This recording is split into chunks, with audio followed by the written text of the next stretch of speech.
स्वागत है आपका केटीवी स्टोरी चैनल पर। यहाँ आपको नई नई और दिलचस्प कहानियाँ मिलेंगी। अगर आप पहली बार इस चैनल पर आए हैं तो चैनल को सब्सक्राइब कर लीजिए और वीडियो अच्छी लगे तो कमेंट और लाइक करना बिल्कुल मत भूलिए। आज की कहानी बहुत पुरानी है, जब मानिकपुर राज्य के राजा समर सेन का इकलौता बेटा था जिसका नाम था रतन सेन। राजा ने अपने बेटे रतन सेन को शिक्षा ग्रहण करने के लिए गुरुकुल में भेज दिया था, जहां पर उसे सभी तरह की शिक्षा दी जाती थी, जिसमें नृत्य, गायन और संगीत शास्त्र भी शामिल थे। परंतु राजकुमार की सबसे ज्यादा दिलचस्पी संगीत में थी और वह बचपन से ही संगीत कला का अभ्यास करने लगा। जब तक वह जवान हुआ, वह संगीत की कला में बहुत ही माहिर हो चुका था। जवान होने के बाद भी वह अक्सर अपने गुरु के आश्रम में आया करता था। राजकुमार का संगीत सुनकर उसके गुरु बहुत ही खुश हो जाते थे। जब राजकुमार गाना गाता तो उसका गाना सुनकर मनुष्यों के साथ साथ आसपास के सभी पशु पक्षी भी मंत्रमुग्ध हो जाते थे। परंतु इसके साथ साथ एक समस्या यह थी कि राजकुमार को संगीत के अलावा किसी और विषय में दिलचस्पी ही नहीं थी। गुरुजी की कुटिया में जाने का एक कारण यह भी था कि वह अपने गुरुजी की बेटी संगीता से प्रेम करता था। दोनों ही एक दूसरे को बहुत ही पसंद करते थे। परंतु राजा समर सेन के लिए राजकुमार का संगीत में इतना ज्यादा दिलचस्पी लेना एक चिंता का विषय बना हुआ था। इसीलिए एक दिन राजा ने अपने सैनिकों को आदेश दिया, सैनिकों, जाओ और ऋषि संगीतज्ञों को मेरे सामने पेश करो। वहीं पर मौजूद मंत्री यह सब देख रहा था और वह राजा से बोला, महाराज, क्या बात है? आज आप कुछ परेशान लग रहे हैं। राजा ने कहा, हाँ महामंत्री जी, बात ही चिंता की है। दरअसल मैं अपने राज्य के लिए चिंतित हूं। मेरे बाद इस राज्य का क्या होगा? मंत्री ने कहा, परंतु महाराज, युवराज के होते हुए यह कोई चिंता की बात नहीं हुई। राजा ने कहा, लेकिन मंत्री जी, आप तो जानते ही हैं कि राजकुमार रतन सेन का संगीत में इतना ज्यादा रुझान और राजपाट के कामों में दिलचस्पी न लेना यह बहुत ही चिंता की बात है। तलवार तक पकड़नी नहीं आती उसे, और आप आजकल के हालात तो जानते ही हैं। पड़ोस के राज्यों ने अपनी सैनिक शक्ति कितनी ज्यादा बढ़ा ली है। ऐसी परिस्थिति में क्या राजकुमार संगीत के बल पर अपना राज चला पाएगा? अब मैंने फैसला कर लिया है कि राजकुमार को अब युद्ध कला सीखनी होगी और संगीत कला को छोड़ना होगा। मंत्री बोला, महाराज, इतनी ज्यादा कठोरता ठीक नहीं है, क्योंकि वह आपका इकलौता पुत्र है। राजा ने कहा, यही तो चिंता की बात है मंत्री जी, कि वह हमारा इकलौता पुत्र है। आपको तो पता ही है कि हमने उसे पाने के लिए कितनी मुश्किलें सही हैं। मंत्री बोला, अच्छी तरह से जानता हूं महाराज। राजकुमार को पाने के लिए आपने कितने तीर्थों की यात्रा की, कितने पूजा अनुष्ठान करवाए, गरीबों को खाना खिलाया और कई दान पुण्य किए। इतनी मन्नतों के बाद आपको पुत्र मिला और उस पर आपको महारानी जी की मृत्यु का दुख झेलना पड़ा। महाराज, मेरी राय तो यह है कि सबसे पहले हमें राजकुमार को ऋषि संगीतज्ञ के आश्रम में जाने पर रोक लगा देनी चाहिए। इसके अलावा राजकुमार में हथियारों के प्रति दिलचस्पी पैदा करने के लिए उन्हें शिकार पर भेजे, उन्हें युद्ध कला का प्रशिक्षण दिया जाए और फिर अगर जरूरत पड़े तो उन्हें युद्ध में भी शामिल किया जाए। राजा ने कहा, मंत्री जी, मैं आपकी बात से पूरी तरह से सहमत हूं। इसी दौरान सैनिक ऋषि संगीतज्ञ को बुलाकर राजा के सामने ले आए। ऋषि ने पूछा, राजन, मुझे इस तरह से दरबार में क्यों बुलाया गया है? राजा ने कहा, ऋषिवर, आप तो जानते ही हैं कि रतन मेरा इकलौता बेटा है और इस राज्य का होने वाला उत्तराधिकारी भी है, और इस आयु में आकर भी उसकी रुचि राजपाट के कामों में ना होकर संगीत कला में है। यही मेरी चिंता का कारण है। ऋषि बोले, परंतु राजन, इसमें मैं क्या कर सकता हूं? यह तो उस पर माता सरस्वती की कृपा है। राजा ने कहा, परंतु ऋषिवर, उसके मन में राजपाट के प्रति रुचि पैदा करके आप मेरी समस्या का समाधान कर सकते हैं। ऋषि ने पूछा, लेकिन वो कैसे राजन? राजा ने कहा, ऋषिवर, मैं चाहता हूं कि आप राजकुमार को संगीत से दूर कर दें। ऋषि ने कहा, यह तो असंभव है राजन, क्योंकि संगीत राजकुमार के प्राण है। उन्हें संगीत से दूर करना मानो उनके प्राणों को हर लेना हो। राजा ने कहा, परंतु ऋषिवर, अपने देश की रक्षा करने के लिए हमें इस काम को करना ही होगा, वरना आने वाला वक्त हमें धिक्कारेगा कि हमने अपने राज्य को एक ऐसा राजा दिया जो ठीक से अपने राज्य की रक्षा भी नहीं कर सकता। आप उसके गुरु हैं ऋषिवर, आप उसे समझाइए कि उसे संगीत के अलावा राजकाज के कार्यों में भी दिलचस्पी लेनी चाहिए। हो सके तो आप उसे अपनी कुटिया से दूर रखिए। ऋषि ने कहा, महाराज, मैं अपनी तरफ से पूरी कोशिश करूंगा। अगले दिन जब राजकुमार अपने गुरु की कुटिया में पहुंचा तो गुरुदेव उसे समझाने लगे, युवराज, अब तुम्हें संगीत कला को छोड़कर युद्ध कला का प्रशिक्षण लेना चाहिए। यह सुनकर राजकुमार कहने लगा, नहीं गुरुदेव, आप ऐसा मत कहिए। मैं भला संगीत कैसे छोड़ सकता हूं? संगीत में तो मेरी जान बसती है। गुरुदेव, अगर आप मेरी जान ही मुझसे छीन लेंगे तो मैं जिंदा कैसे रहूंगा? ऋषि बोले, युवराज, आपको अपने राज्य के प्रति कर्तव्य से जो बात भी विमुख करें उसे त्याग देना चाहिए, चाहे वह संगीत ही क्यों ना हो। तुम संगीत की लगन में यह भूल गए कि तुम एक राजकुमार हो और इस राज्य के होने वाले राजा भी हो। राजकुमार रत्नसेन वहां से चला गया और फिर वह अपने गुरु की बेटी संगीता के पास पहुंचा तो वह भी राजकुमार को समझाते हुए कहने लगी, पिताजी बिल्कुल ठीक कहते हैं, तुम्हें संगीत कला को छोड़कर अब युद्ध कला और राजपाट को चलाने की कला सीखनी चाहिए। राजकुमार बोला, मगर संगीता, बिना बात के किसी का खून बहाना मुझे अच्छा नहीं लगता। संगीता ने कहा, राजकुमार, शस्त्र केवल किसी का खून बहाने के लिए ही नहीं बल्कि अपने देश की रक्षा करने के लिए भी उठाने होते हैं। रतन, अब तुम यहां पर तभी आना जब तुम युद्ध कला में पूरे माहिर हो जाओगे। तुम्हें मुझे यह वचन देना होगा। राजकुमार बोला, संगीता, क्या तुम भी यही चाहती हो कि मैं तुमसे दूर रहूं? संगीता ने कहा, नहीं रतन, मैं तो तुम्हें देखे बिना जिंदा भी नहीं रह सकती, लेकिन क्या तुम यह चाहती हो कि आने वाला समय मुझे यह दोष दे कि मैंने माणिकपुर का उत्तराधिकारी छीन लिया? राजकुमार ने कहा, ठीक है संगीता, तो फिर अब मैं तुमसे तभी मिलूंगा जब मैं युद्ध कला में माहिर हो जाऊंगा और अपने राज्य की बागडोर संभालने के लायक हो जाऊंगा। संगीता ने कहा, रतन, मैं उस दिन का इंतजार करूंगी। और इसके बाद राजकुमार रतनसेन युद्ध कला सीखने में लग गया। कई महीनों की मेहनत के बाद रतनसेन अब शस्त्र चलाने में माहिर हो चुका था। इसी दौरान एक दिन सेनापति ने राजा को यह सूचना दी, महाराज, पड़ोसी राज्य के सैनिक हमारी उत्तर दिशा की सीमा की तरफ बढ़ रहे हैं। उनकी तरफ से हमला होने का खतरा है। राजा ने कहा, क्या? तो सेनापति, आप भी जवाबी हमले की तैयारी कीजिए और हां, राजकुमार भी इस युद्ध में हमारे साथ चलेगा। सेनापति ने कहा, लेकिन महाराज, राजकुमार अभी इतने काबिल नहीं हुए कि उन्हें युद्ध में ले जाया जा सके। राजा ने कहा, सेनापति, युद्ध रोज रोज नहीं होते। मेरी राय में तो यह राज्य का इम्तिहान लेने का समय है। आप युद्ध की तैयारी कीजिए। इसके बाद सेनापति राजकुमार को लेकर युद्ध क्षेत्र में पहुंच गया। दोनों सेनाएं एक दूसरे से भिड़ने लगी। संगीता को जब राजकुमार के युद्ध क्षेत्र में जाने का समाचार मिला तो वह माता सरस्वती से प्रार्थना करने लगी, हे मां, इस युद्ध में राजकुमार की रक्षा करना।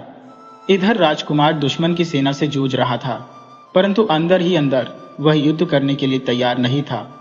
उसके मन में यह विचार आ रहे थे, उफ, ये लोग कैसे एक दूसरे को गाजर मूली की तरह काट रहे हैं। दूसरी तरफ आश्रम में बैठी हुई संगीता ने माता सरस्वती की आराधना करने के लिए अपनी वीणा के तार छेड़ दिए। ऋषि का आश्रम युद्ध क्षेत्र से ज्यादा दूर नहीं था, इसीलिए जब संगीता ने अपनी वीणा के तार छेड़े तो वीणा का मधुर संगीत युद्ध भूमि तक भी पहुंच रहा था।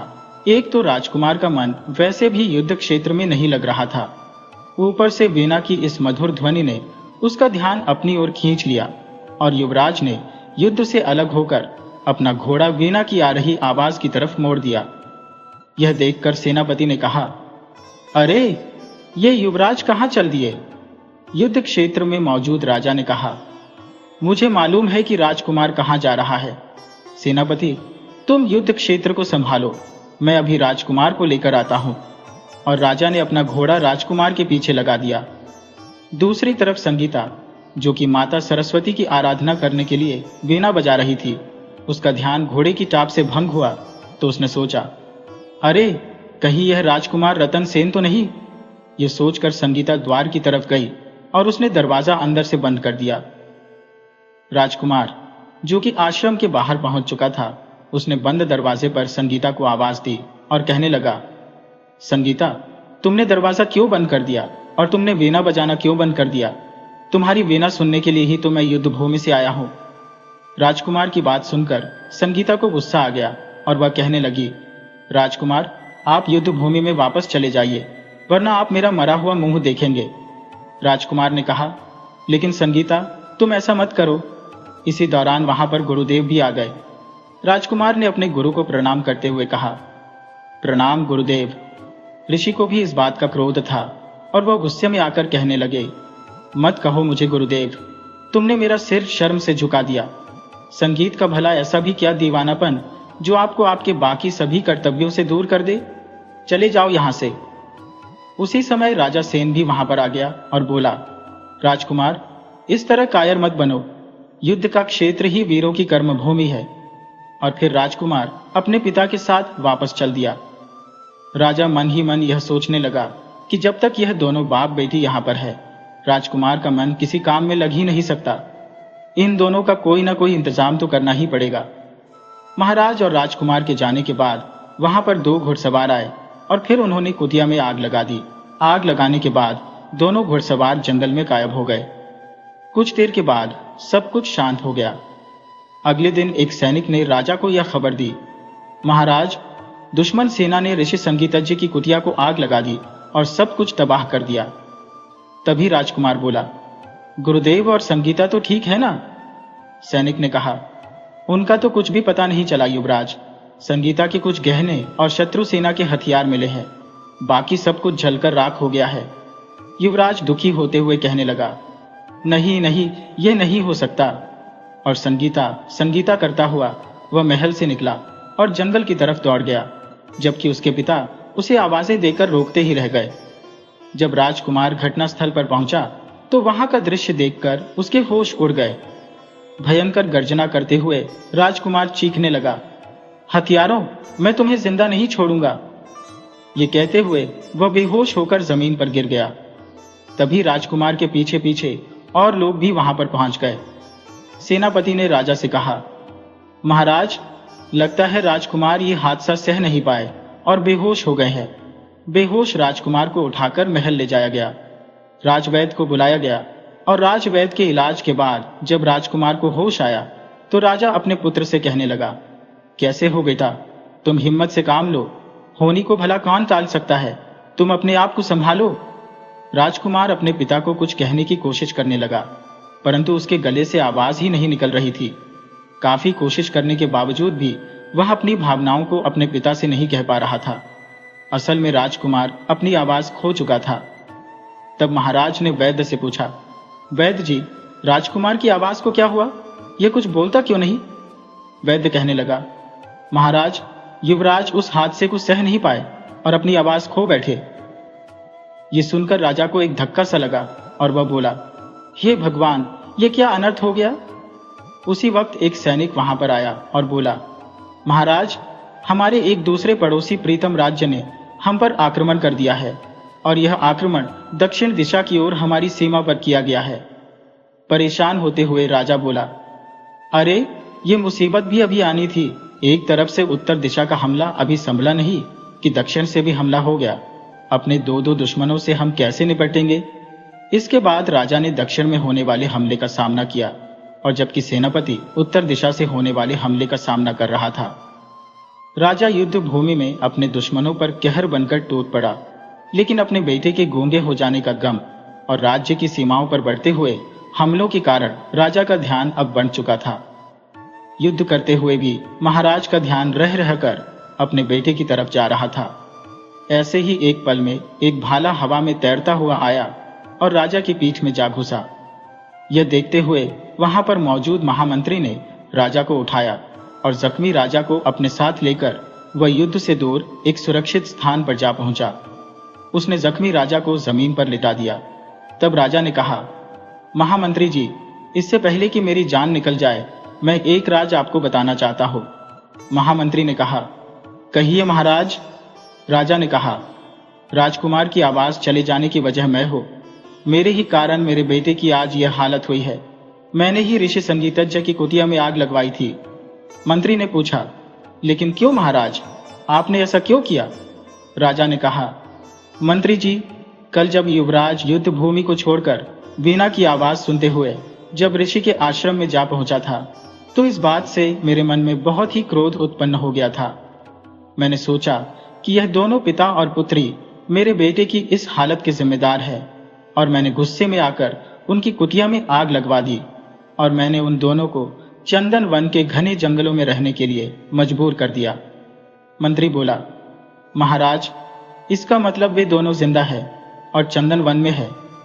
राजा ने कहा, हाँ मंत्री जी, लेकिन आप मुझे वचन दीजिए कि यह राज अभी आप अपने दिल में ही रखेंगे और सही समय आने पर राजकुमार को बताएंगे, क्योंकि इस समय यही हमारे राज्य के हित में है।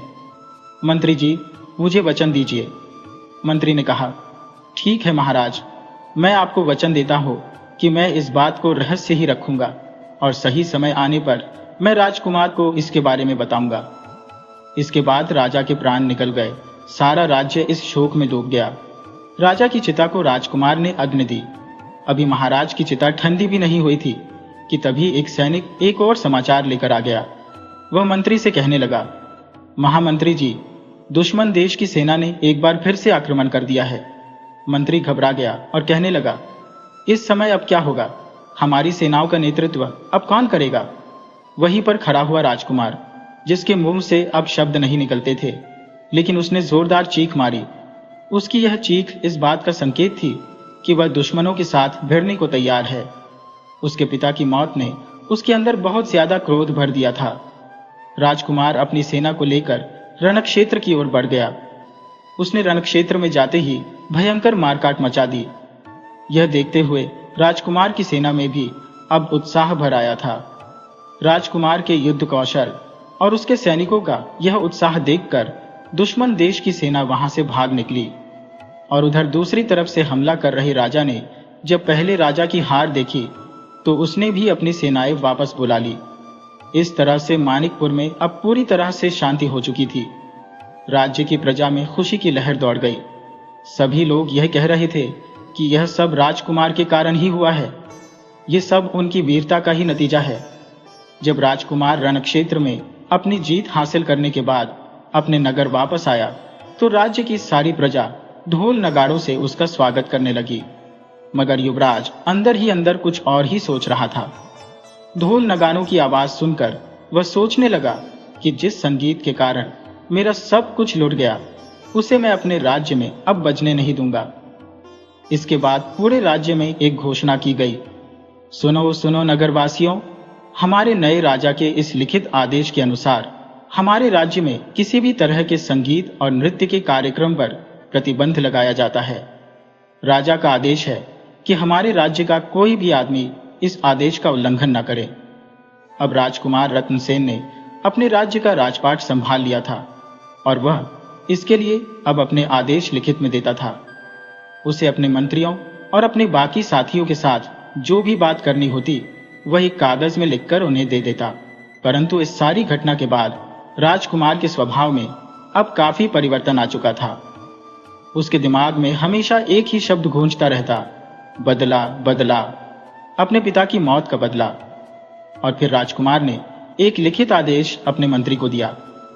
वह आदेश पढ़ने के बाद मंत्री ने दरबार में कहा, हमारे दरबार के सभी दरबारियों को राजा का यह आदेश है कि जब हमारा कठिन समय चल रहा था तो पड़ोस के राज्यों ने हम पर हमला किया, जिसमें हमारे महाराज की मृत्यु हो गई, और अब समय आ गया है जब हम अपने महाराज की मृत्यु का बदला उनसे लेंगे।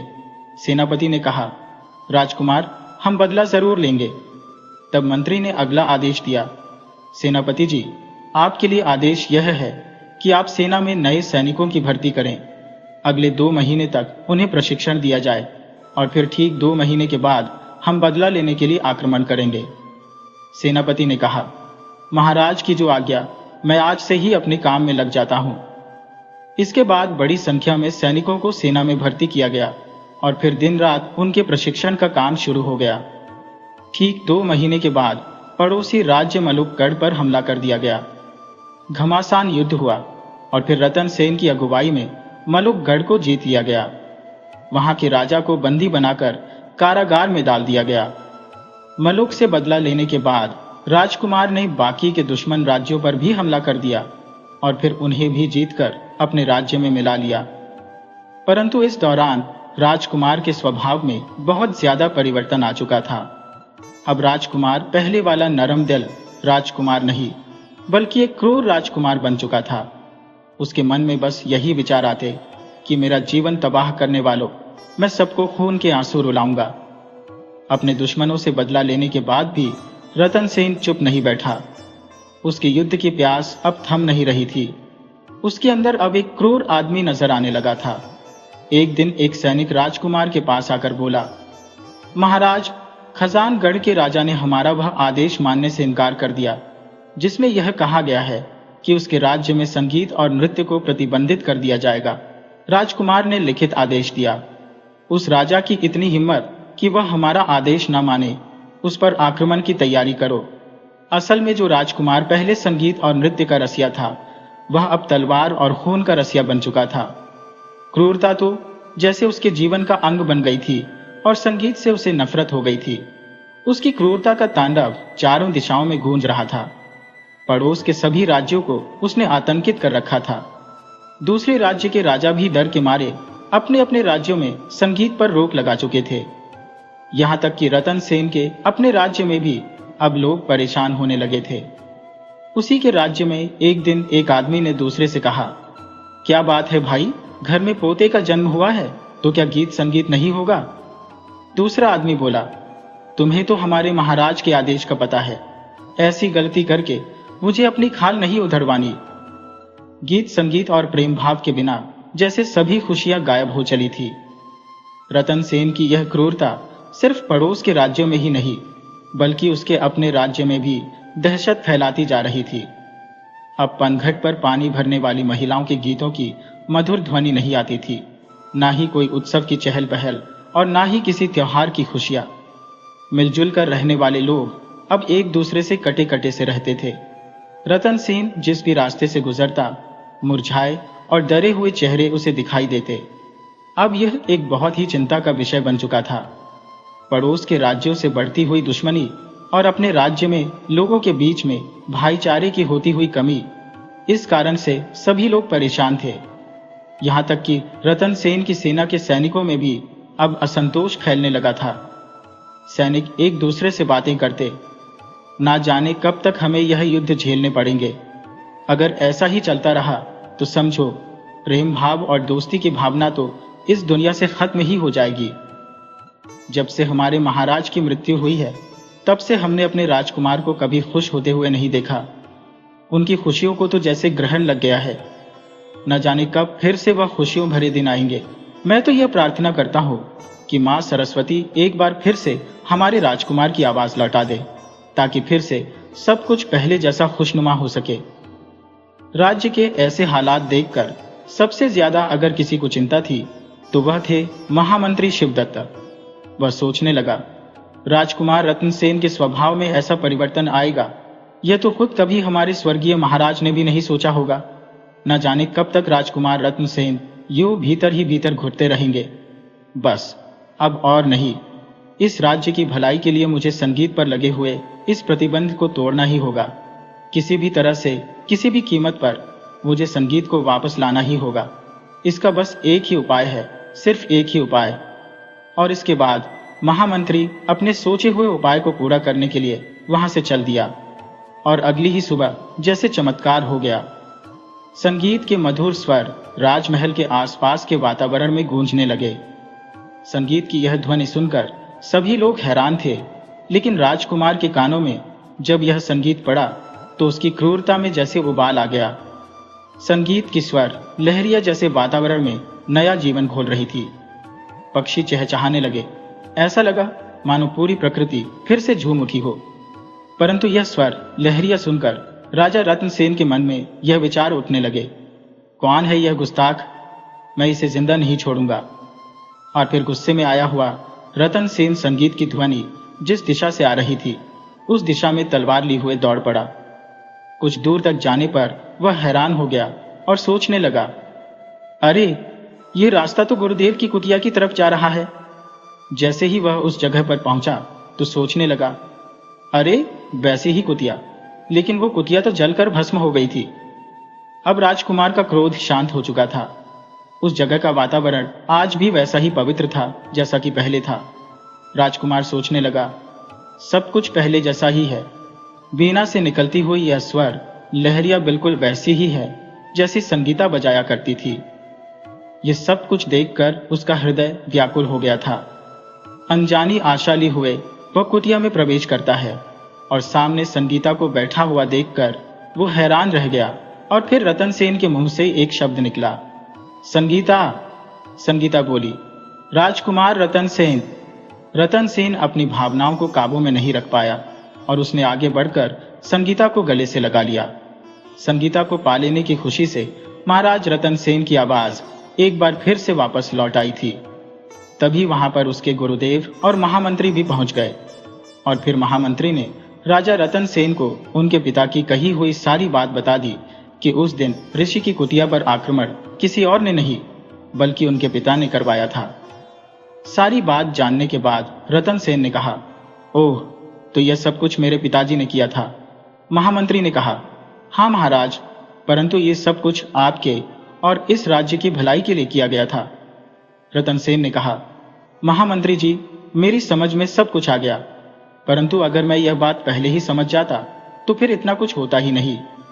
महामंत्री बोला, राजकुमार, आप इसके लिए अपने आप को जिम्मेदार मत ठहराए, क्योंकि यह तो नियति का खेल है।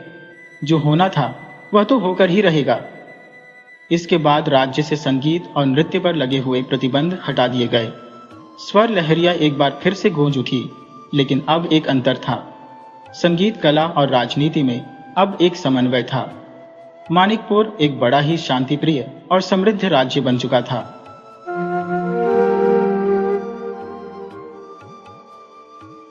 बुद्धिमान बुढ़िया की कहानी। अगर आपको हमारी यह कहानी पसंद आए तो कृपया वीडियो को लाइक करके चैनल को सब्सक्राइब करें और बेल आइकन को जरूर दबाएं। तो चलिए दोस्तों, कहानी की तरफ बढ़ते हैं। गांव से थोड़ी ही दूरी पर एक छोटे से कस्बे में एक बुजुर्ग महिला रहती थी। सब उसे बुद्धिमान बुढ़िया के नाम से जानते थे। उसका असली नाम शायद ही किसी को याद हो, पर उसकी चतुराई और होशियारी के किस्से दूर दूर तक मशहूर थे। उसकी झोपड़ी गांव के किनारे एक पुराने पीपल के पेड़ के नीचे थी। दिन भर वह अपने छोटे से खेत में काम करती और रात को अपने घर में दिया जलाकर रामायण पढ़ती। जब भी गांव के लोग किसी मुसीबत में होते, वे उसके पास ही सलाह लेने आते। एक दिन गांव के सेठ भगवान दास के घर चोरी हो गई। उनके घर का सारा कीमती सामान और सोने चांदी के गहने गायब थे। यह सुनकर पूरा गांव हैरान था। कोई समझ नहीं पा रहा था कि इतनी कड़ी सुरक्षा के बावजूद चोरी कैसे हो गई। सेठ भगवान दास ने गांव के सभी समझदार लोगों को बुलाया, पर कोई हल नहीं निकला। तब किसी ने सुझाव दिया कि बुद्धिमान बुढ़िया से राय ली जाए। बुढ़िया सेठ भगवान दास के घर गई और हर कोने को ध्यान से देखा। उसने देखा कि खिड़की के पास कुछ मिट्टी गिरी हुई थी, जैसे कोई बाहर से कूदकर अंदर आया हो। वह सोच में पड़ गई और सेठ से पूछा, क्या कोई ऐसा शख्स था जिसे तुम्हारे घर के बारे में अच्छी जानकारी हो? सेठ ने सिर हिलाया और कहा, मेरे नौकरों और रिश्तेदारों को ही सबसे ज्यादा पता था। बुढ़िया ने पूरे गांव में एक अजीब ऐलान किया, कल सुबह गांव के कुएं पर एक चमत्कार होगा। जो भी चोर होगा वो खुद ही सामने आ जाएगा। ये सुनकर अगले दिन पूरा गांव कुएं के पास जमा हो गया। बुढ़िया ने सबको कहा, जो भी बेगुनाह है वह बिना डरे कुएं में झांक सकता है, लेकिन चोर अगर झांकेगा तो उसे पानी में अपने अपराध की तस्वीर दिखेगी। गांव के सभी लोगों ने एक एक करके कुएं में झांका, पर एक आदमी रामलाल बहुत डरा हुआ लग रहा था। जब उसकी बारी आई तो वह भागने लगा। बुढ़िया ने तुरंत इशारा किया और गांव वालों ने उसे पकड़ लिया। जब उसे सख्ती से पूछा गया तो उसने कबूल कर लिया कि चोरी उसी ने की थी। इस घटना के बाद बुढ़िया की समझदारी की और भी तारीफ होने लगी, पर उसकी होशियारी से कुछ लोग जलने भी लगे। गांव के ठाकुर साहब को यह अच्छा नहीं लगा कि एक साधारण बुजुर्ग महिला इतनी मशहूर हो जाए। उन्होंने उसे बदनाम करने की साजिश रची। एक दिन ठाकुर साहब ने गांव में अफवाह फैला दी कि बुढ़िया के पास कोई गुप्त शक्ति है जिससे वह चोर पकड़ सकती है। धीरे धीरे कुछ लोगों ने उस पर शक करना शुरू कर दिया। कुछ का मानना था कि अगर वह इतनी ही चतुर है तो उसने अब तक खुद ही अमीर क्यों नहीं बन गई। एक रात ठाकुर ने अपने आदमियों को भेजकर बुढ़िया की झोपड़ी के पास एक झूठा सबूत रखवा दिया, जिससे यह साबित हो सके कि वह चोरों की सरगना है। अगली सुबह जब गांव के लोग वहां पहुंचे तो उन्हें कुछ सोने के सिक्के और कीमती सामान उसकी झोपड़ी में मिला। बुढ़िया को जबरन पंचायत में बुलाया गया। ठाकुर साहब ने कहा, देखो, यह औरत दूसरों की चोरियां पकड़ती थी, पर असल में यह खुद चोरों की सरगना निकली। बुढ़िया चुपचाप रही। उसने देखा कि ठाकुर के कुछ आदमी आपस में इशारों से बात कर रहे थे। उसने अपना दिमाग लगाया और गांव वालों से कहा, अगर मैं चोर होती तो यह सामान मेरी झोपड़ी में क्यों होता? क्या कोई चोर इतना मूर्ख होगा कि वह चोरी का माल अपने ही घर में रखे? गांव वाले इस बात पर सोच में पड़ गए। तभी एक आदमी ने हिम्मत करके कहा, कल रात मैंने ठाकुर साहब के 2 आदमियों को बुढ़िया की झोपड़ी के पास कुछ रखते देखा था। ये सुनते ही ठाकुर का चेहरा सफेद पड़ गया। जब ठाकुर के आदमियों को पकड़ा गया और उनसे सख्ती से पूछा गया तो उन्होंने सब कुछ उगल दिया। ठाकुर साहब की साजिश का पर्दाफाश हो गया और पंचायत ने उन्हें गांव छोड़ने का आदेश दिया। बुढ़िया की ईमानदारी और होशियारी फिर से साबित हो गई। गांव के लोग उसे और भी ज्यादा इज्जत देने लगे। अब जब भी कोई मुश्किल आती, लोग पहले उसकी राय लेने जाते। समय बीतता गया और बुद्धिमान बुढ़िया की कहानियां पीढ़ी दर पीढ़ी सुनाई जाने लगी। वह एक प्रेरणा बन गई कि सच्चाई और होशियारी से हर मुश्किल को हल किया जा सकता है। कुछ सालों बाद गांव में एक रहस्यमयी शख्स आया। वह गांव वालों से अजीब अजीब सवाल पूछने लगा और बुढ़िया के बारे में जानने की कोशिश करने लगा। लोग घबरा गए और बुढ़िया को इसकी खबर दी। बुढ़िया ने उस शख्स को अपने घर बुलाया और पूछा, तुम कौन हो और यहां क्यों आए हो? शख्स ने मुस्कुराते हुए कहा, मेरा नाम जय सिंह है। मैं एक व्यापारी हूं और सुना है कि आप बहुत होशियार हैं। मैं आपको एक चुनौती देना चाहता हूं। अगर आप इसे हल कर पाई तो मैं आपके गांव को सोने से भर दूंगा। गांव के लोग उत्सुकता से देखने लगे। बुढ़िया ने उसे चुनौती बताने को कहा। जय सिंह ने 3 पहेलियां पूछी जो बहुत मुश्किल थी। बुढ़िया ने अपनी सूझबूझ से उनका जवाब दिया और जय सिंह हैरान रह गया। उसने वादा निभाते हुए गांव के विकास के लिए बड़ा योगदान दिया। गांव में खुशहाली लौट आई। लेकिन बुढ़िया जानती थी कि जीवन में चुनौतियां कभी खत्म नहीं होती। एक दिन राजा के दरबार से संदेश आया कि राजा खुद बुढ़िया से मिलना चाहते हैं। यह खबर पूरे गांव में फैल गई। गांव वाले उत्साहित थे, पर बुढ़िया ने सोचा कि यह बुलावा किसी बड़ी परीक्षा का संकेत हो सकता है। राजमहल पहुंचने पर बुढ़िया ने देखा कि दरबार में कई विद्वान और मंत्री बैठे थे। राजा ने कहा, बुद्धिमान बुढ़िया, तुम्हारी होशियारी की कहानियां दूर दूर तक फैली हैं। मैं देखना चाहता हूं कि क्या तुम वास्तव में इतनी चतुर हो। अगर तुम मेरी दी गई चुनौती को हल कर पाई तो मैं तुम्हें अपने राज्य की राजगुरु बना दूंगा। बुढ़िया ने विनम्रता से सिर झुकाया और चुनौती सुनने को तैयार हो गई। राजा ने 3 सवाल पूछे। दुनिया की सबसे बड़ी सच्चाई क्या है? ऐसी कौन सी चीज है जो जितनी बांटी जाए उतनी ही बढ़ती है? अगर तुम्हारे पास कुछ भी ना हो तो तुम राजा को क्या उपहार दोगी? दरबार में खड़े सभी विद्वान चौंक गए। ये सवाल आसान नहीं थे, पर बुढ़िया मुस्कुराई और सोचने लगी। कुछ देर बाद उसने जवाब दिया, राजन, दुनिया की सबसे बड़ी सच्चाई मृत्यु है। इससे कोई नहीं बच सकता, चाहे वह राजा हो या गरीब। राजा ने सिर हिलाया। जवाब सही था। दूसरा उत्तर है ज्ञान। ज्ञान जितना बांटा जाता है उतना ही बढ़ता है। दरबार में सराहना होने लगी। फिर राजा ने तीसरा सवाल दोहराया। बुढ़िया ने अपनी खाली मुट्ठी राजा की ओर बढ़ाई और कहा, राजन, अगर मेरे पास कुछ भी नहीं है तो मैं आपको विनम्रता और सच्चाई का उपहार दे सकती हूँ। ये चीजें अनमोल होती है। राजा बहुत प्रभावित हुआ और घोषणा की, बुद्धिमान बुढ़िया, तुमने अपनी होशियारी फिर से साबित कर दी। मैं तुम्हें अपना सलाहकार नियुक्त करता हूँ ताकि तुम अपनी चतुराई से राज्य के फैसलों में मदद कर सको। बुद्धिमान बुढ़िया की बढ़ती प्रसिद्ध कुछ लोगों को पसंद नहीं आ रही थी।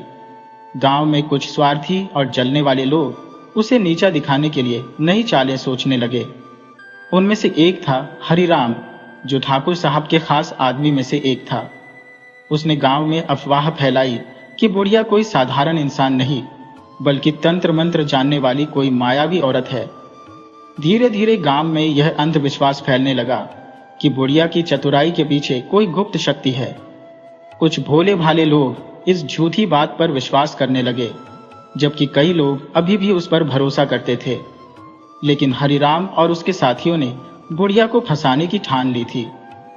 एक दिन गांव के एक बड़े किसान राम स्वरूप की भैंस अचानक बीमार पड़ गई और मर गई। हरिराम और उसके साथियों ने तुरंत अफवाह फैला दी कि यह बुढ़िया की श्राप की वजह से हुआ है। अगर यह सचमुच अच्छी औरत होती तो इसकी झोपड़ी के आसपास हर कोई सुरक्षित रहता, पर देखो, इसकी नजर जिस पर भी पड़ती है उसका बुरा हो जाता है। हरिराम ने पंचायत में कहा, हमें इस औरत को गांव से निकाल देना चाहिए। कुछ लोग इस पर यकीन करने लगे, जबकि कुछ ने विरोध किया। लेकिन हरिराम ने चालाकी से लोगों को उकसाया और पंचायत में प्रस्ताव रखा कि बुढ़िया को इस आरोप से खुद को बेगुनाह साबित करना होगा। गांव में हड़कंप मच गया। क्या बुढ़िया इस साजिश से खुद को बचा पाएगी? क्या गांव के लोग उसकी होशियारी को भूलकर अंधविश्वास का शिकार हो जाएंगे? बुढ़िया पर लगे झूठे आरोपों के कारण गांव में अशांति फैल गई। जो लोग पहले उसकी बुद्धिमानी की तारीफ करते थे, वे भी अब संदेह करने लगे। पंचायत ने तय किया कि बुढ़िया को अपनी बेगुनाही साबित करने के लिए एक परीक्षा से गुजरना होगा। हरिराम ने पंचायत को सुझाव दिया, अगर बुढ़िया सच में बेगुनाह है तो उसे आग के अंगारों पर चलकर दिखाना होगा। अगर वह सही सलामत बच गई तो हम मानेंगे कि वह निष्पाप है। गांव के कई लोगों ने इसका विरोध किया, पर अंधविश्वास से घिरे लोग हरिराम की बातों में आ गए। बुढ़िया ने गहरी सांस ली और मुस्कुराते हुए कहा, अगर यही न्याय का तरीका है तो मैं तैयार हूं, लेकिन मैं भी एक शर्त रखती हूं। बुढ़िया ने पंचायत की ओर देखते हुए कहा, इस परीक्षा से पहले मैं एक और परीक्षा लेना चाहती हूं। यदि मैं बेगुनाह हो तो सच्चाई सामने आनी चाहिए। इसलिए इस परीक्षा में सबसे पहले वह व्यक्ति चलेगा जिसने यह झूठा आरोप लगाया है। हरिराम और उसके साथी हक्के बक्के रह गए। गांव के लोगों ने उसकी बात पर सहमति जताई। हरिराम बुरी तरह फंस चुका था। वह खुद कभी आग के अंगारों पर नहीं चल सकता था। हरिराम और उसके साथी घबरा गए। गांव के कुछ समझदार लोगों ने दबाव डालना शुरू किया, अगर तुम्हें यकीन है कि बुढ़िया दोषी है तो पहले तुम खुद परीक्षा दो। डर के मारे हरिराम ने सच उगल दिया, हमने ही बुढ़िया को फंसाने के लिए यह साजिश रची थी। हमें यह पसंद नहीं था कि पूरा गांव उसकी इज्जत करे और उसकी बात माने। गांव वालों को अपनी गलती का एहसास हुआ। उन्होंने बुढ़िया से माफी मांगी। पंचायत ने हरिराम और उसके साथियों को कड़ी सजा दी और उन्हें गांव से निकाल दिया। हरिराम और उसके साथियों के गांव से निकलने के बाद कुछ समय तक शांति रही, पर समय के साथ नए लोग गांव में आए और कुछ लोग फिर से बुढ़िया की होशियारी से ईर्ष्या करने लगे। गांव के एक लालची व्यापारी रघुनाथ को बुढ़िया की प्रसिद्धि सहन नहीं हो रही थी। वह सोचता था, अगर गांव वाले इस बुढ़िया की जगह मेरी बात माने तो मैं आसानी से सबको ठग सकता हूं। रघुनाथ ने एक नया षड्यंत्र रचा। उसने गांव में अफवाह फैला दी कि बुढ़िया के पास कोई जादुई शक्ति है और वह गांव पर संकट ला सकती है। धीरे धीरे कुछ भोले भाले लोग उसकी बातों में आ गए। रघुनाथ ने एक रात गांव के मंदिर में चोरी करवा दी और अगले दिन पंचायत में जाकर चिल्लाने लगा, यह बुढ़िया ही चोर है, इसकी वजह से ही गांव में यह अनहोनी हुई है। गांव में हलचल मच गई। कुछ लोग डर गए और बोले, अगर यह सच में जादूगरनी हुई तो यह हमें श्राप भी दे सकती है। लेकिन बुढ़िया मुस्कुराई और बोली, अगर मैं चोर हो तो चोरी का माल भी मेरे पास ही होना चाहिए। पहले यह बताओ कि मंदिर की चोरी का असली गवाह कौन है। गांव के लोगों ने इधर उधर देखा, पर कोई गवाह नहीं था। बुढ़िया ने कहा, सच को छिपाया नहीं जा सकता, मैं एक उपाय बताती हूँ। बुढ़िया ने सबको मंदिर में बुलाया और कहा, अगर सच्चे दिल से भगवान से प्रार्थना की जाए तो भगवान खुद चोर का नाम बता देंगे। फिर उसने गांव के सभी लोगों को बारी बारी से मंदिर में प्रवेश करने को कहा और अंदर जाकर भगवान के सामने यह बोलने को कहा, मैं निर्दोष हूं। रघुनाथ के आदमी एक एक करके गए, पर जब रघुनाथ की बारी आई तो वह कांपने लगा। जैसे ही उसने मंदिर में कदम रखा, वह घबराकर बाहर भागने लगा। गांव वालों ने उसे पकड़ लिया और जब उसे सख्ती से पूछा गया तो उसने सच उगल दिया, मैंने ही चोरी करवाई थी, ताकि बुढ़िया को दोषी ठहराया जा सके। समय बीतता गया और बुद्धिमान बुढ़िया की ख्याति अब सिर्फ गांव तक सीमित नहीं रही, बल्कि आसपास के राज्यों तक फैल चुकी थी। लोग उसकी चतुराई और न्यायप्रियता की मिसालें दिया करते, लेकिन अब उसकी जिंदगी की सबसे कठिन परीक्षा सामने आने वाली थी। एक दिन राजा के दूत गांव में आए और उन्होंने घोषणा की, राजा ने बुद्धिमान बुढ़िया को अपने दरबार में बुलाया है। अगर वह राजा की परीक्षा में सफल हुई तो उसे राज्य की सबसे बड़ी सम्मानित सलाहकार बनाया जाएगा। अगर असफल हुई तो उसे हमेशा के लिए इस राज्य से निकाल दिया जाएगा।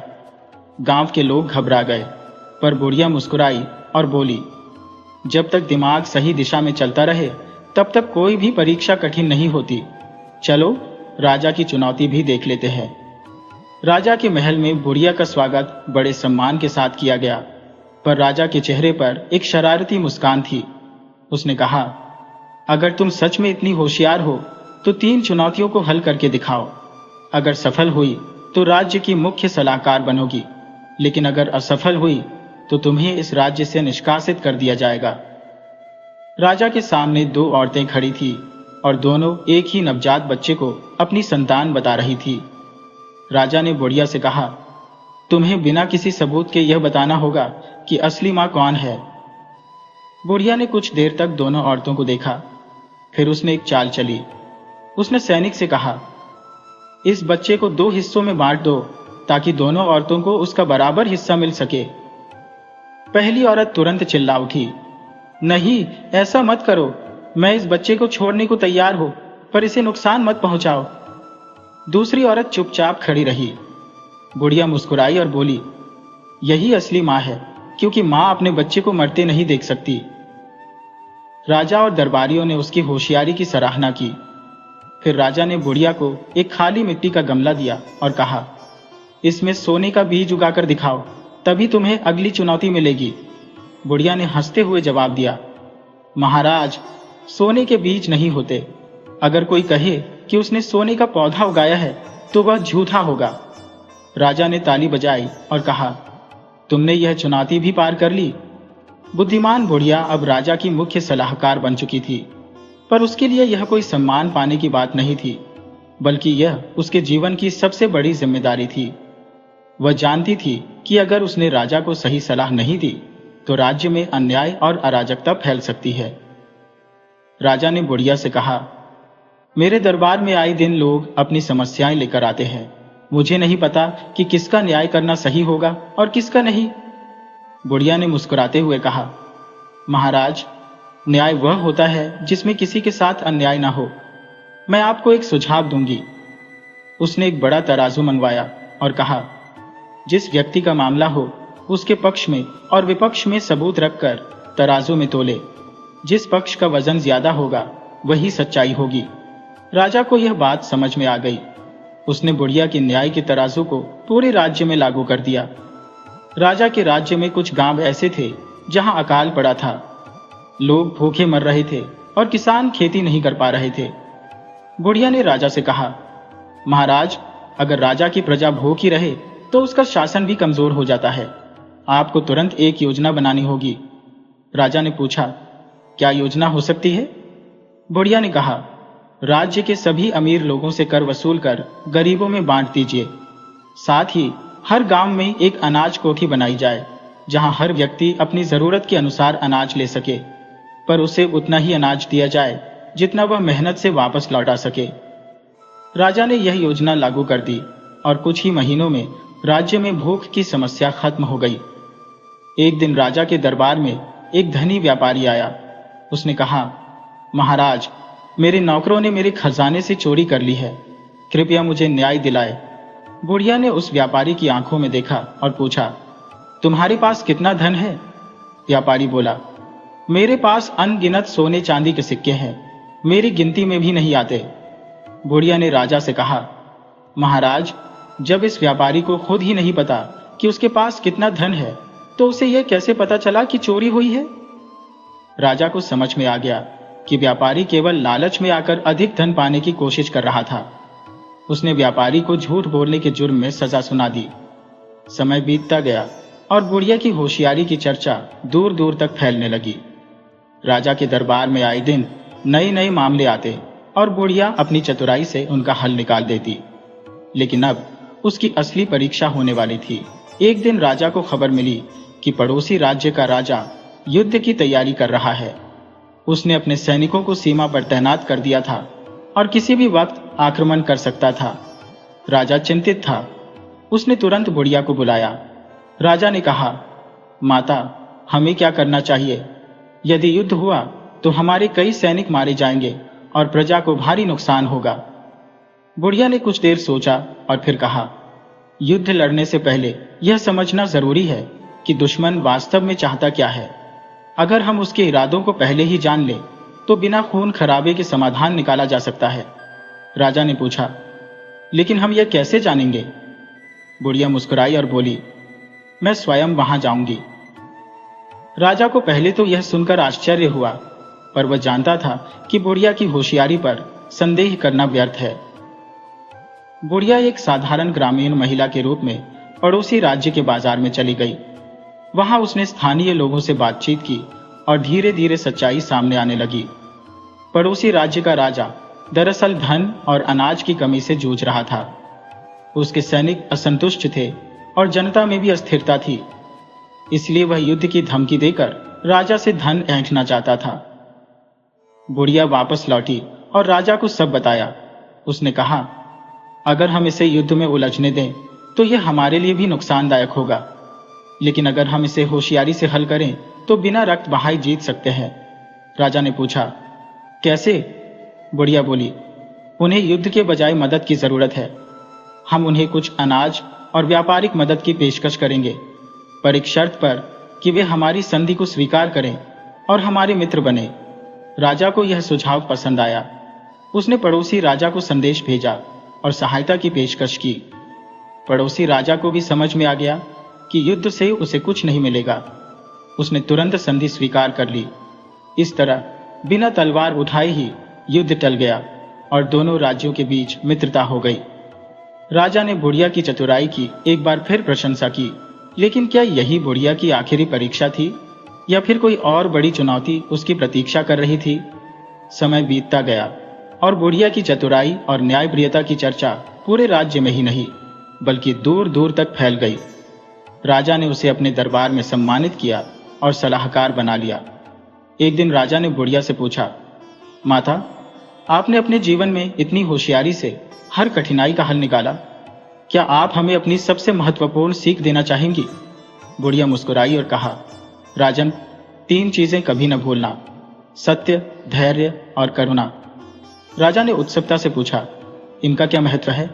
बुढ़िया बोली, सत्य, अगर तुम्हारी नीयत सच्ची है तो संसार की कोई शक्ति तुम्हें हरा नहीं सकती। झूठ और छल से मिली जीत भी एक दिन हार में बदल जाती है। धैर्य, हर समस्या का समाधान समय के साथ आता है। जो व्यक्ति धैर्य रखता है वही सच्चा विजेता होता है।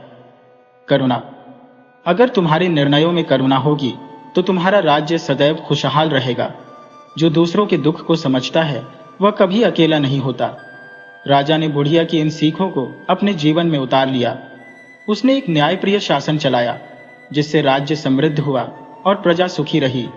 कुछ वर्षों बाद जब बुढ़िया वृद्ध हो गई तो उसने अपना शेष जीवन समाज की सेवा में बिता दिया। लोगों के दिलों में वह केवल एक चतुर बूढ़ी औरत नहीं बल्कि एक ज्ञान की देवी बन गई।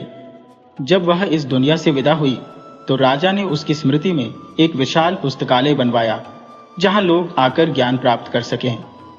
वह पुस्तकालय केवल किताबों का घर नहीं था बल्कि बुढ़िया की होशियारी और सीख का प्रतीक था। यह कहानी हमें सिखाती है कि होशियारी ताकत से बड़ी होती है। समस्याओं का समाधान केवल युद्ध से नहीं बल्कि समझदारी से भी किया जा सकता है। सत्य, धैर्य और करुणा ही सच्ची विजय दिलाते हैं। और इस तरह बुढ़िया की कहानी भले ही समाप्त हो गई हो लेकिन उसकी सीखें युगों युगों तक अमर रहेंगी।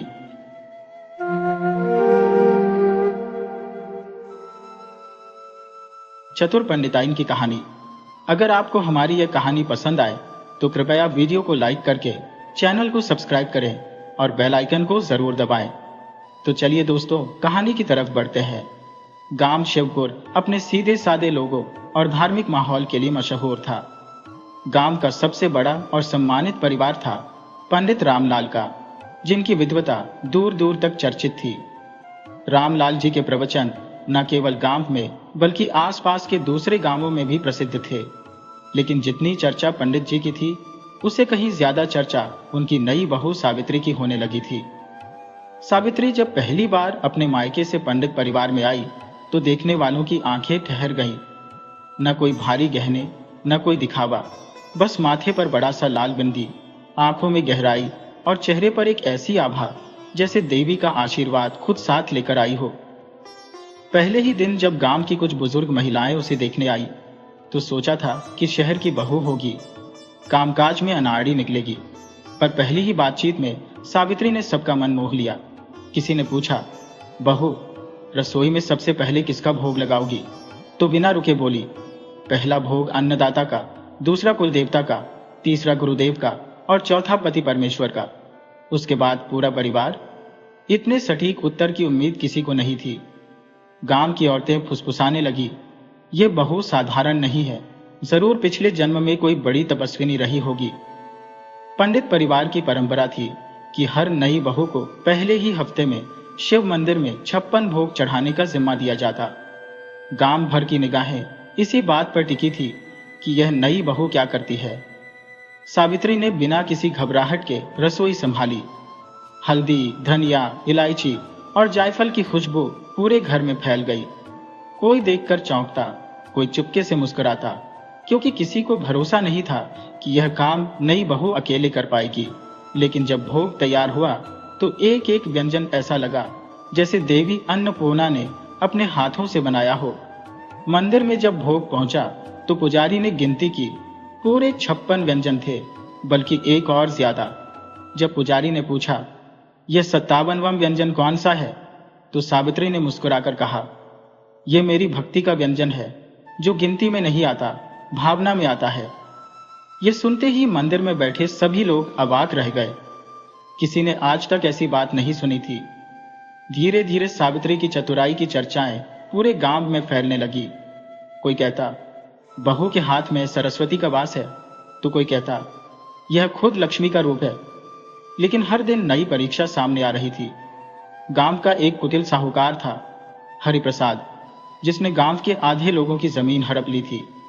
एक दिन वह पंडित रामलाल के घर आ धमका और बोला कि पंडित जी ने 2 साल पहले गंगा पूजन के लिए उससे 500 मोहर उधार ली थी, जो अब तक चुकता नहीं किया। पंडित रामलाल हैरान थे, उन्होंने तो कभी उधार लिया ही नहीं। लेकिन हरिप्रसाद जुबान लड़ाने में माहिर था। कहने लगा, पंडित जी की जुबान ही सबसे बड़ा सबूत है। सावित्री चुपचाप सब सुन रही थी, फिर धीरे से बोली, साहूकार जी, जब कर्ज दिया था तब गवाह कौन था? हरिप्रसाद थोड़ा अटक गया, बोला, पंडित जी की जुबान ही गवाह है। सावित्री ने कहा, जब जुबान ही गवाह है तो उसी जुबान से सुन लीजिए, कर्ज लिया ही नहीं। गांव के लोग ठहाके मारकर हंस पड़े। हरिप्रसाद गुस्से से तिल मिलाकर लौट गया। पंडित रामलाल ने मन ही मन सोचा, यह बहू तो घर की लक्ष्मी ही नहीं, हमारी रक्षा करने वाली दुर्गा भी है। धीरे धीरे सावित्री हर घर की चर्चा बन गई। कोई बीमार होता तो सावित्री के बताए कांधे से ठीक हो जाता, कोई झगड़ा करता तो सावित्री की एक बात से सुलह हो जाती, कोई समस्या लेकर आता तो सावित्री बिना किसी किताब या शास्त्र के ऐसा उपाय बता देती कि समस्या जड़ से खत्म। पंडित रामलाल अब प्रवचन देने बैठते तो लोग पहले सावित्री बहू के किस्से पूछते, फिर शास्त्र ज्ञान सुनते, पर सावित्री की असली परीक्षा अभी बाकी थी। मंदिर में होने वाली चोरी, गांव के कुएं में दिखने वाली परछाई और एक रहस्यमय पुजारी का आगमन, यह सब सावित्री के सामने ऐसे राज्य खोलने वाले थे जिनसे पूरा गांव हिल उठेगा। गांव के बीचों बीच स्थित शिव मंदिर, जिसकी शिखर घंटियों की गूंज दूर तक सुनाई देती थी, अचानक रहस्यों का केंद्र बन गया था। बीते कुछ दिनों से रोज सुबह मंदिर के गर्भगृह में शिवलिंग के पास कुछ चांदी के सिक्के बिखरे मिलते।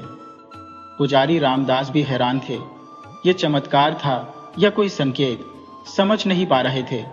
गांव वालों ने इसे देव कृपा मानकर भजन कीर्तन शुरू कर दिए। लेकिन सावित्री को इस बात में कुछ अजीब लगा। उसने चुपचाप मंदिर के कोने में बैठकर हर आने जाने वाले पर नजर रखनी शुरू की। एक रात जब पूरा गांव सो रहा था, सावित्री चुपचाप मंदिर के पीछे की तरफ गई। हल्की चांदनी में उसने देखा मंदिर की पिछली दीवार के पास एक साया सरसराते हुए भीतर दाखिल हुआ। सावित्री ने बिना आहट किए उसका पीछा किया। गर्भगृह में पहुंचकर उस साये ने एक पोटली निकाली और शिवलिंग के पास चांदी के कुछ और सिक्के रख दिए। सावित्री ने तुरंत हिम्मत दिखाते हुए दीपक की लौ बढ़ाई। रोशनी में साया साफ नजर आया, वही नया पुजारी जो कुछ दिन पहले ही गांव में आया था। पुजारी घबरा गया, पर सावित्री के चेहरे पर कोई डर नहीं था। उसने शांत स्वर में पूछा, कौन हो तुम और यह सब क्यों कर रहे हो? पुजारी कुछ देर चुप रहा, फिर भारी आवाज में बोला, मैं साधु हूं, लेकिन पापी भी हूं। वर्षों पहले मैंने एक मंदिर से धन चुराया था, तभी से मेरा मन अशांत है। अब उसी पाप को धोने के लिए हर रात शिवजी को यह चांदी लौटता हो, ताकि मेरे पाप कम हो सके। सावित्री ने गंभीर होकर कहा, पाप का प्रायश्चित सिर्फ दान करने से नहीं होगा। सच्चे मन से अपने कर्मों का सामना करोगे तभी शांति मिलेगी। पुजारी की आंखों में आंसू आ गए। उसने सिर झुकाकर वचन दिया कि अब सच सामने लाएगा और सबके सामने अपने पाप स्वीकार करेगा। सुबह जब गांव वाले मंदिर में इकट्ठा हुए तो वही पुजारी सबके सामने खड़ा था। उसने अपने बीते पाप बताए और सभी से क्षमा मांगी। लोग पहले तो चौंके, फिर सावित्री की समझदारी और भक्ति की सराहना करते हुए बोले, हमारी बहू तो सच में देवी का रूप है, जिसने एक चोर को साधु बना दिया। लेकिन यह सिर्फ शुरुआत थी।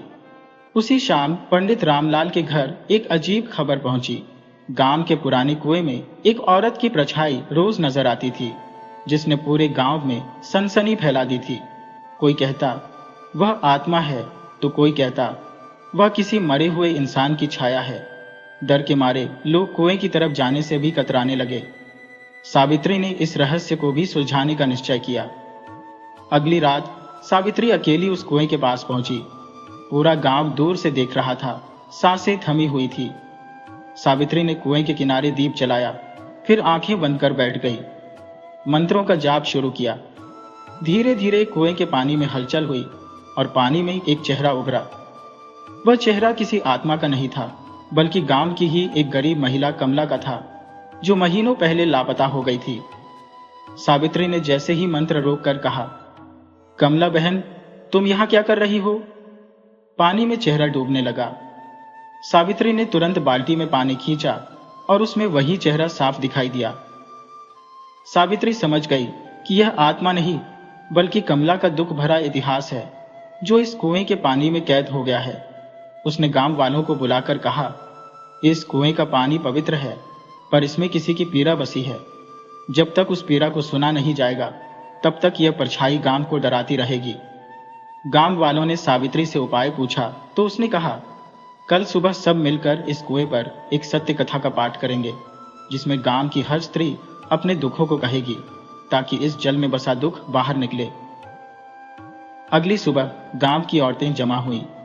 एक एक कर सबने अपने दुख, संघर्ष और जीवन की पीड़ा सुनाई। किसी ने पति की बेरुखी, किसी ने गरीबी, किसी ने अपनी खोई हुई संतान का दर्द बांटा। धीरे धीरे कुएं का पानी बिल्कुल शांत हो गया। कमला की परछाई दोबारा कभी नजर नहीं आई। गांव की औरतों ने सावित्री को देवी स्वरूप मानकर उसकी पूजा शुरू कर दी। पंडित रामलाल ने अपनी पत्नी से कहा, हमने तो सोचा था पढ़ी लिखी बहू घर संभालेगी, पर यह तो पूरी दुनिया का संताप हरने आई है। सावित्री बस मुस्कुरा दी, पर उसकी मुस्कान में भी एक रहस्य छुपा था। क्या यह उसकी चतुराई थी या सच में कोई दिव्य शक्ति उसे राह दिखा रही थी? यह कोई नहीं जानता था। गांव में सावित्री के चमत्कारों की चर्चा अब सिर्फ पड़ोसी गांवों तक ही सीमित नहीं थी, बल्कि आसपास के जिलों तक फैल चुकी थी। लोग उसे देवी का अवतार मानने लगे थे, मगर सावित्री अपने अंदर किसी ईश्वरीय शक्ति का दावा नहीं करती थी। उसका मानना था कि हर समस्या का हल धैर्य और चतुराई से किया जा सकता है। एक दिन गांव में एक व्यापारी का आगमन हुआ। वह बहुत ही धनवान था, मगर उसके चेहरे पर संतोष का नामो निशान नहीं था। उसकी आंखों में बस एक ही चिंता थी। उसका इकलौता बेटा महीनों से बीमार था। बड़े बड़े वैद्य, झाड़ फूंक करने वाले, यहां तक कि तांत्रिकों को भी बुला चुका था, मगर लड़के की हालत दिन ब दिन बिगड़ती जा रही थी। किसी ने व्यापारी को सावित्री का नाम बताया। व्यापारी तुरंत अपने बेटे को बैलगाड़ी में लेकर सावित्री के दरवाजे आ पहुंचा।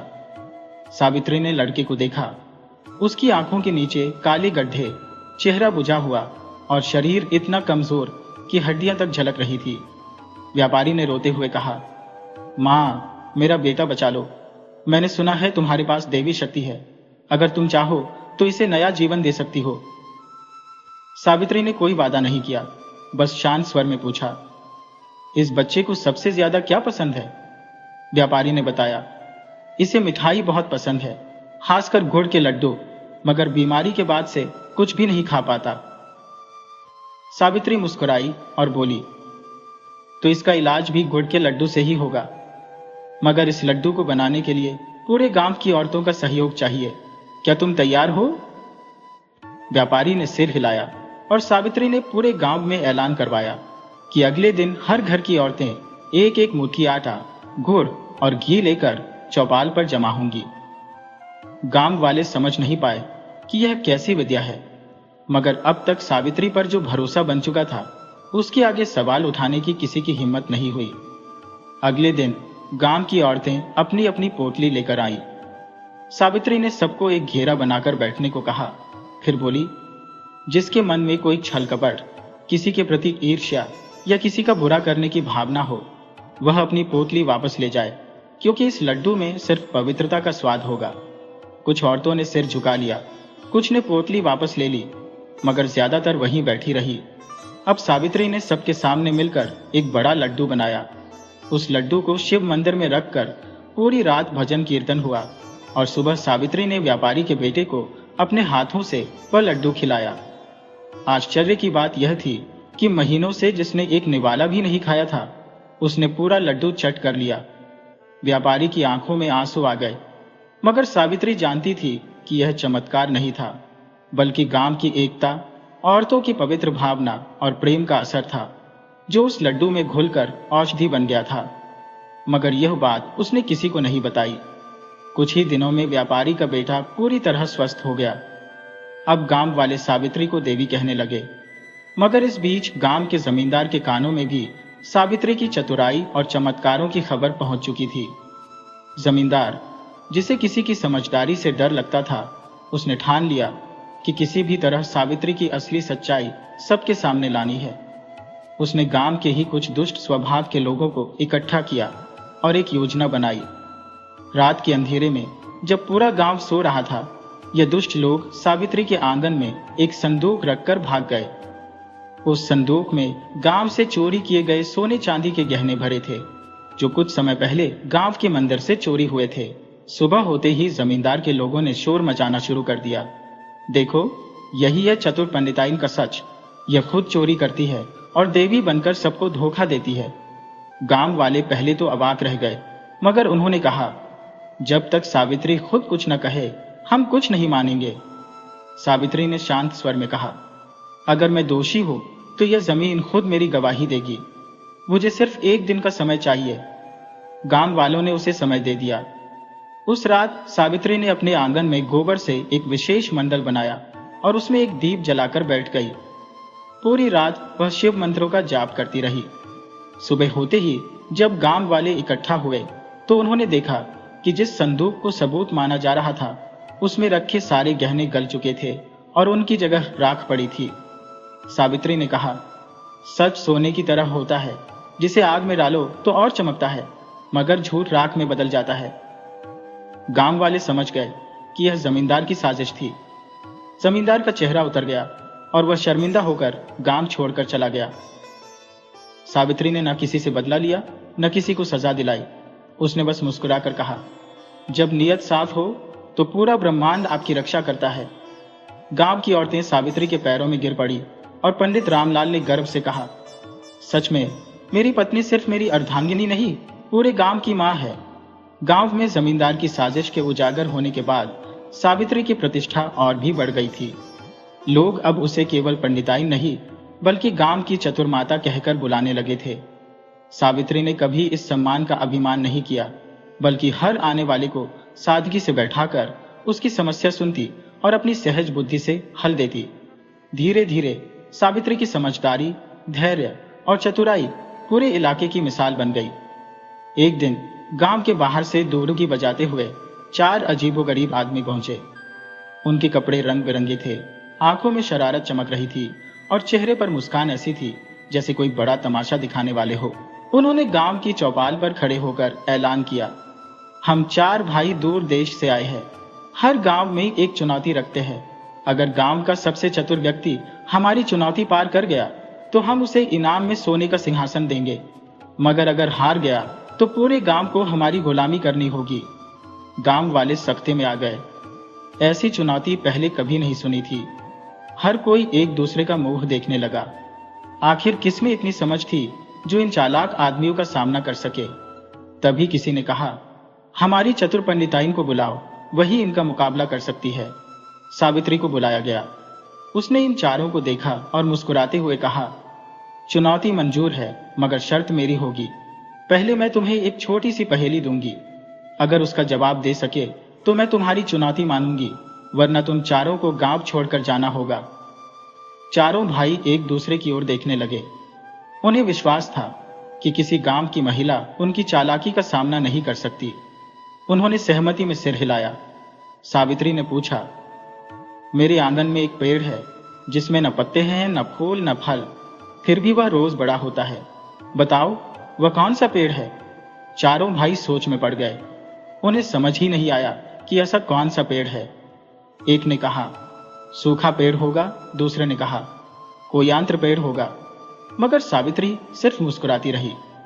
आधा दिन बीत गया, मगर चारों कोई सही जवाब नहीं दे सके।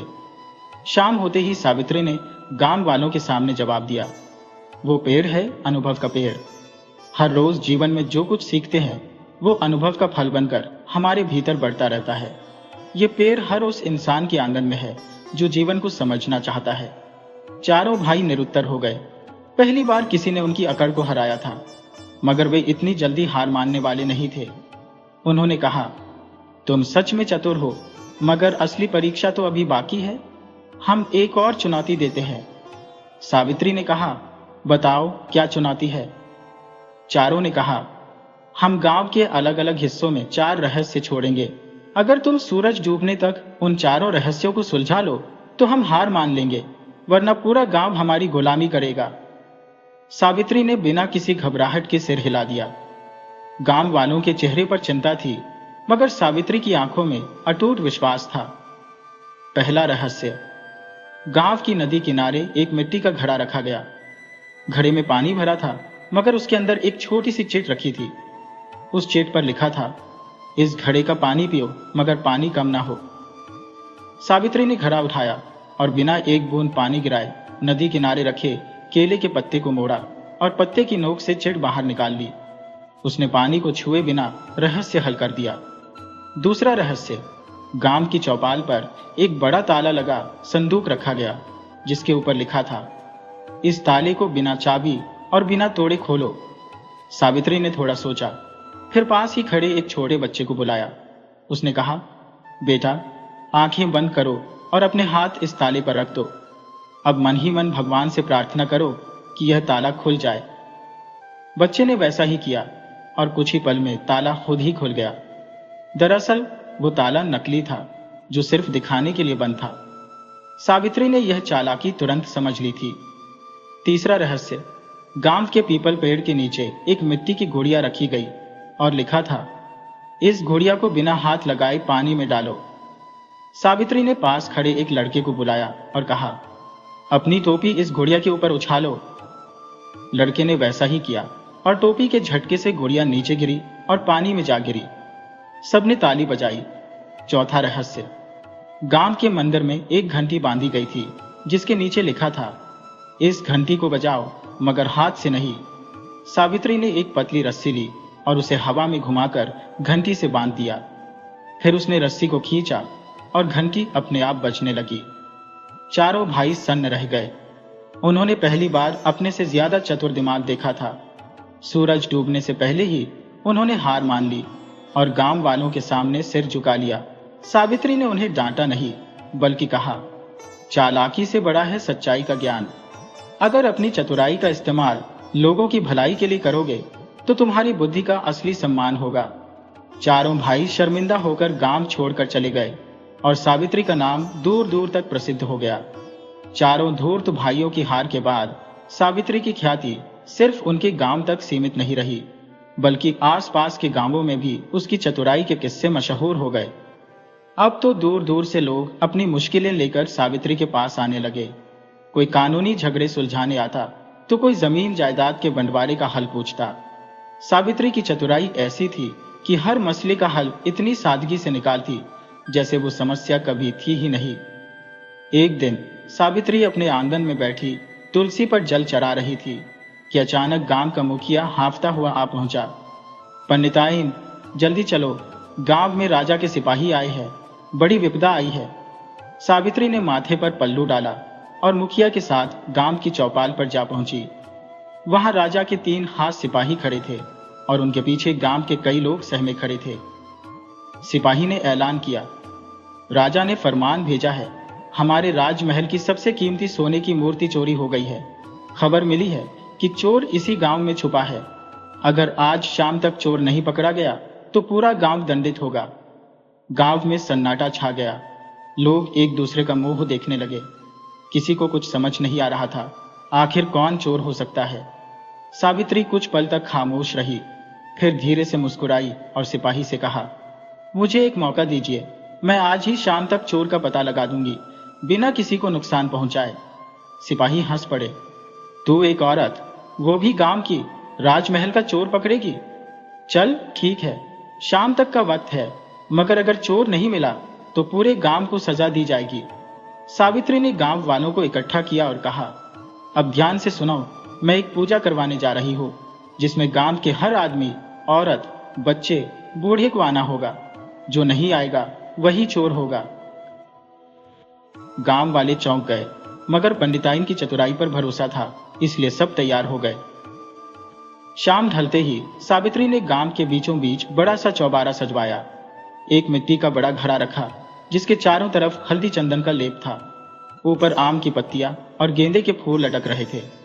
सावित्री ने सबको बुलाकर कहा, यह घड़ा देवी का है, इसमें एक खास जल भरा है। हर आदमी इस जल में अपनी उंगली डुबोकर माथे पर लगाएगा और सच्चाई की शपथ लेगा। कहते हैं जो पवित्र होगा उसका माथा ठंडा रहेगा, मगर जिसने चोरी की होगी उसके माथे पर जल लगते ही जलन होगी। गांव वाले एक एक कर आगे आए और जल माथे पर लगाया। किसी को जलन नहीं हुई। धीरे धीरे सबकी बारी आई। तभी एक आदमी जो गांव के बाहर का नया बसने वाला था, वह पीछे हटने लगा। सावित्री की नजर उस पर पड़ी और उसने मुस्कुराकर कहा, क्या हुआ भाई, डर क्यों रहे हो? आओ, देवी का जल माथे पर लगाओ। उस आदमी के माथे पर पसीना आ गया। उसने बहाना बनाया, मुझे बुखार है, मैं बाद में आऊंगा। सावित्री ने सख्त आवाज में कहा, चोरी का डर बुखार से बड़ा होता है। अगर निर्दोष हो तो जल माथे पर लगाओ। वह आदमी घबरा गया और दौड़कर भागने लगा। सावित्री ने पहले ही 2 लड़कों को इशारा कर दिया था। उन्होंने उसे पकड़ लिया। सावित्री ने सिपाहियों से कहा, यही है राजमहल का चोर, इसकी गठरी में सोने की वही मूर्ति मिलेगी। सिपाहियों ने गठरी खोलकर देखी तो वही चोरी की मूर्ति निकली। गांव वालों ने ताली बजाई। सिपाही भी हैरान रह गए। सावित्री ने बताया, चोर हमेशा अपने डर से पकड़ा जाता है। मेरे जल में कोई चमत्कार नहीं था, मगर जिसने चोरी की थी उसके दिल का डर ही उसकी हार बन गया। सिपाही चोर को पकड़कर ले गए और गांव वालों ने फिर एक बार चतुर पंडिताइन की जय जयकार की। उस रात सावित्री अपने आंगन में बैठी थी जब पंडित जी ने मुस्कुराते हुए कहा, तुम्हारी चतुराई तो अब राजमहल तक पहुंच जाएगी, मगर मुझे एक बात समझाओ, तुम इतनी होशियारी लाती कहां से हो? सावित्री ने हंसते हुए कहा, सीधी बात है पंडित जी, दुनिया में हर समस्या का हल आसपास ही होता है, बस देखने वाली नजर चाहिए। जिसने जिंदगी को सवालों की किताब मान लिया उसके लिए जवाब खुद ब खुद आ जाते हैं। रात गहरी हो रही थी, मगर सावित्री के आंगन में तुलसी के दीपक की लौ वैसे ही टिमटिमाती जैसे उसकी चतुराई की रोशनी पूरे गांव में फैल चुकी थी। कुछ महीने बीत गए। सावित्री की चतुराई के किस्से अब सिर्फ गांव तक सीमित नहीं रहे, बल्कि राजा के दरबार तक पहुंच चुके थे। एक दिन खुद राजमहल से बुलावा आया। राजा ने सावित्री को सम्मानित करने का निर्णय लिया था। राजमहल में जाने से पहले सावित्री ने अपने पुराने फटे पल्लू को बड़े प्यार से माथे से लगाया और कहा, यही मेरी असली पहचान है, यही मेरी ताकत भी। चतुराई कपड़ों से नहीं, सोच से आती है। दरबार में पहुंचते ही राजा ने पूछा, पंडिताइन, तुम्हारी चतुराई का राज क्या है? सावित्री मुस्कुराई और बोली, राजा जी, चतुराई वही है जो बिना किसी को हराए सबका भला कर दे। दूसरों को छोटा साबित करने में नहीं, सबको मिलाकर चलने में असली होशियारी है। राजा प्रभावित हुआ और सावित्री को गांव की धरोहर का सम्मान दिया। जब सावित्री गांव लौटी तो पूरा गांव फूलों की बारिश कर रहा था। बच्चों से लेकर बूढ़ों तक सबके चेहरे पर गर्व था कि उनकी पंडिताइन की चतुराई ने गांव का नाम रोशन कर दिया। उस रात जब सावित्री तुलसी के चौरे पर दीप जलाने बैठी तो पंडित जी ने हंसकर कहा, अब तो तुम्हारी चतुराई की किताब भी लिखी जा सकती है। सावित्री ने मुस्कुराकर कहा, किताबें तो मिट्टी हो जाती हैं पंडित जी, असली चतुराई वह है जो पीढ़ियों के दिल में घर कर जाए। और सच में सावित्री की कहानी गांव की गलियों से निकलकर पीढ़ियों की जुबान पर हमेशा के लिए अमर हो गई।